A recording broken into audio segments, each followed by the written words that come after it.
जय हिंद दोस्तों। आज हम इस वीडियो में बात करेंगे हाई पावर टास्क फोर्स परीक्षा सुधार और पेपर लीक रोकथाम। देखिए अभी हाल ही में 2026 देखिए नीट पेपर 2026 लीक के विरोध में अभी जंतर मंतर पर प्रोटेस्ट हुआ है, जिसमें एजुकेशन मिनिस्टर धर्मेंद्र प्रधान का रिज़ाइन मांगा गया था, जिसे मोदी सरकार ने एक्सेप्ट कर लिया और फाइनली धर्मेंद्र प्रधान जी ने रिज़ाइन दे दिया।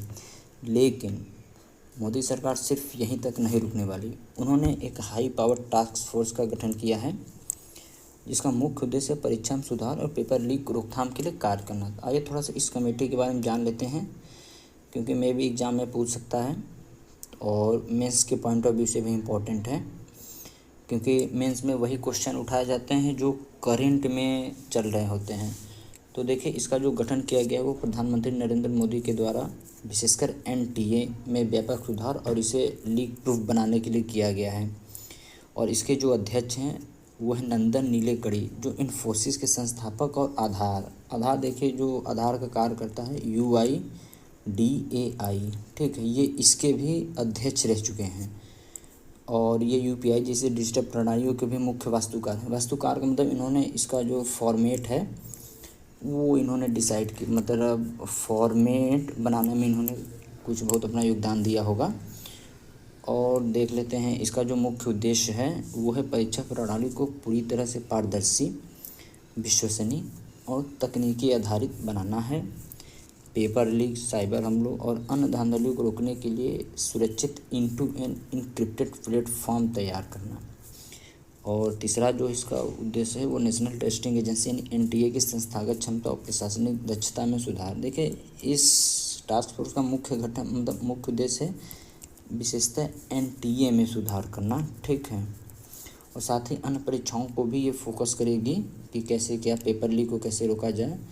और अगर टास्क फोर्स के सदस्यों की बात कर लिया जाए तो इसके जो अध्यक्ष हैं वो नंदन नीलेकणी हैं, जो टेक्नोलॉजी, डेटा सिक्योरिटी और डिजिटल प्लेटफॉर्म संबंधित कार्य करेंगे।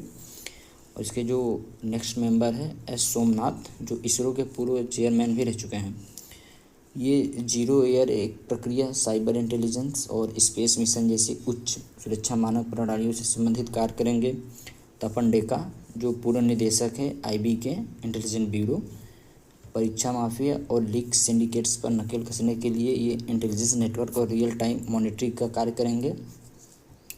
और इसके जो चौथे सदस्य हैं वो है B कामाकोटी, जो IIT मद्रास के डायरेक्टर हैं। ये कंप्यूटर आधारित CBT और सर्वर सुरक्षा और AI आधारित डायनेमिक रैंडमाइजेशन का कार्य करेंगे।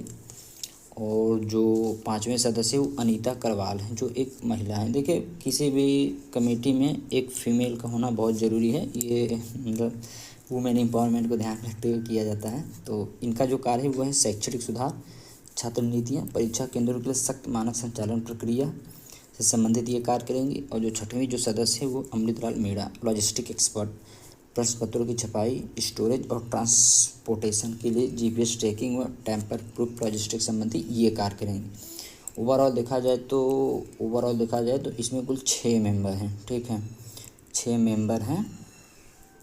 ये पूछ सकता है 1 2 3 4 5 6 मेंबर हैं और एक अध्यक्ष लेके 6 मेंबर है, ठीक है।